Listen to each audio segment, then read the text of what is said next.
reparação do dano ou restituição da coisa. A reparação tem que ser integral. A reparação tem que ser integral. Então, se um funcionário público pratica peculato de 15 mil reais e só restitui 12 mil reais, não há arrependimento posterior, porque não foi uma reparação integral. Terceiro requisito, reparação do dano ou restituição da coisa por ato voluntário do agente. Então vejam, no arrependimento posterior, a reparação ou restituição deve ser um ato voluntário, embora não precisa ser um ato espontâneo. Precisa ser um ato voluntário, um ato de vontade, mas não precisa ser espontâneo, ou seja, pode ser sugerido. O delegado pode sugerir ao infrator que devolva o bem da vítima e com isso será beneficiado pelo arrependimento posterior. Pois bem, presentes esses requisitos, é direito subjetivo do condenado ter a pena reduzida de 1/3 a 2/3. Presentes esses requisitos, é direito subjetivo do condenado ter a pena reduzida de 1/3 a 2/3. Isso é arrependimento posterior, que não se confunde com arrependimento eficaz. Próxima pergunta. Professor Silvio Maciel, qual foi o critério que o Código Penal adotou para a punição na tentativa? A tentativa, em regra, é punida com a pena do crime consumado diminuída de 1 a 2/3, não é isso? Pois bem, há 2 critérios para se punir a tentativa. O primeiro critério é o critério subjetivo. Há 2 critérios para se punir a tentativa. O primeiro critério é o critério subjetivo. O critério subjetivo leva em conta a intenção do sujeito ativo. Daí o nome, critério subjetivo. Leva em conta a intenção do sujeito ativo.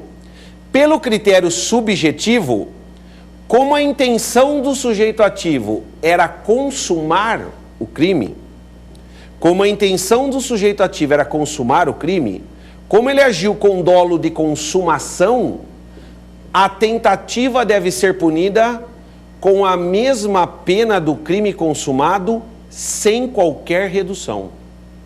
Critério subjetivo, leva em conta a intenção do sujeito ativo. Se a intenção do sujeito ativo era consumar o crime, a tentativa deve ser punida com a pena do crime consumado, sem qualquer redução. Critério objetivo. O critério objetivo leva em conta o grau de ofensa ao bem jurídico. O grau de ofensa ao bem jurídico. Na tentativa, a ofensa ao bem jurídico é menor do que no crime consumado. Na tentativa, a ofensa ao bem jurídico é menor do que no crime consumado. Logo, a tentativa deve ser punida de forma menos intensa do que o crime consumado. Por exemplo, a tentativa deve ser punida com a pena do crime consumado diminuída de 1 a 2/3. Então nós temos 2 critérios, exato. O critério subjetivo leva em conta a intenção do sujeito ativo. O dolo de consumar, era o dolo de consumar. Portanto, não se reduz pena na tentativa. O critério objetivo leva em conta o grau de ofensa ao bem jurídico. Ou seja, na tentativa, o bem jurídico sofreu um grau de ofensa menor do que no crime consumado. Então, a pena da tentativa deve ser reduzida. Como regra, o Código Penal adotou o critério objetivo. Como regra, o Código Penal adotou o critério objetivo. Pune-se a tentativa com a pena do crime consumado diminuída de 1/3 a 2/3, salvo nos crimes em que a própria lei prevê que o crime tentado será punido com a mesma pena do crime consumado, sem nenhuma diminuição. Por exemplo, o crime de votar ou tentar votar mais de uma vez. A tentativa de votar é punida com a mesma pena da votação consumada, sem nenhuma diminuição. No próximo bloco, no X da questão, eu resolverei 2 questões sobre o tema tratado na aula de hoje. Até o próximo bloco.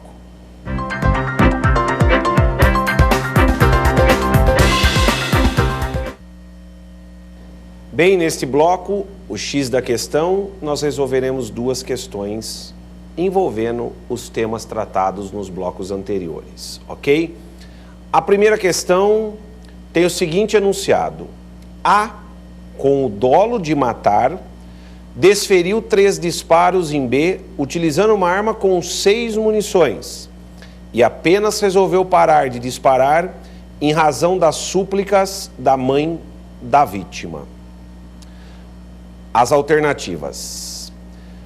Nessa situação, é correto afirmar que A responderá por delito de tentativa de homicídio simples. B responderá por tentativa de homicídio qualificado por motivo fútil. C responderá por crime de lesões corporais graves. Letra D responderá por crime de homicídio consumado, já que agiu com o dolo de matar. Vamos voltar ao enunciado da questão. A, com o dolo de matar, desferiu 3 disparos em B, utilizando uma arma com 6 munições, e apenas resolveu parar de disparar em razão das súplicas da mãe da vítima. Vejam, pessoal, nós temos que ser espertos na hora de resolver prova. O enunciado em nenhum momento diz que houve motivo fútil, que houve alguma qualificadora. Simplesmente diz que A, com o dolo de matar, desferiu 3 disparos em B, ok? Então, nós já podemos, logo de cara, excluir a alternativa B, porque fala em homicídio tentado, qualificado por motivo fútil.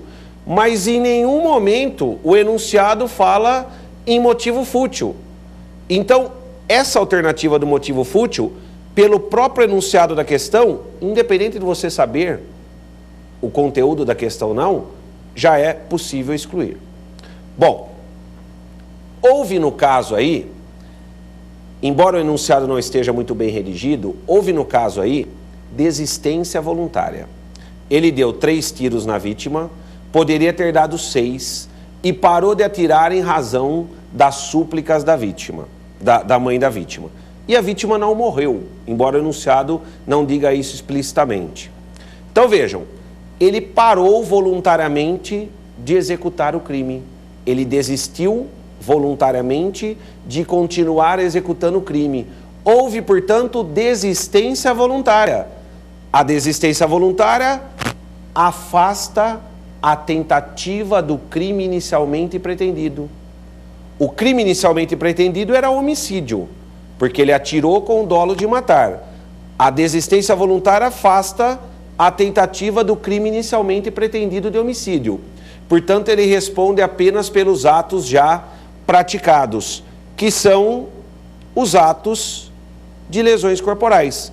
Portanto, a alternativa da questão, a alternativa C, responderá por crime de lesões corporais graves. Responderá por crimes de lesões corporais graves. Embora o enunciado também não diga que a vítima sofreu lesões graves, ok? Silvio, mas ele só parou de atirar em razão das súplicas da mãe da vítima. Isso é desistência voluntária? É, porque a desistência precisa ser voluntária, mas não precisa ser espontânea. Pode ser sugerida. No caso, a desistência foi sugerida pela mãe da vítima, que suplicou para o infrator desistir de continuar atirando, e ele desistiu. Não foi uma desistência espontânea, porém, foi uma desistência voluntária. Então, a resposta aqui é a resposta C de casa, não é? Responderá por crime de lesões corporais. Ok? Agora, se a vítima morresse, a resposta seria homicídio, já que seria uma desistência voluntária, que, porém, não evitou a morte da vítima. Mas a resposta do gabarito é a resposta C de casa. Próxima questão. Assinale a afirmativa correta. Ao denominado crime falho, quando o infrator não consegue esgotar os meios de execução por circunstâncias alheias à sua vontade. Ao denominado crime falho, quando o infrator não consegue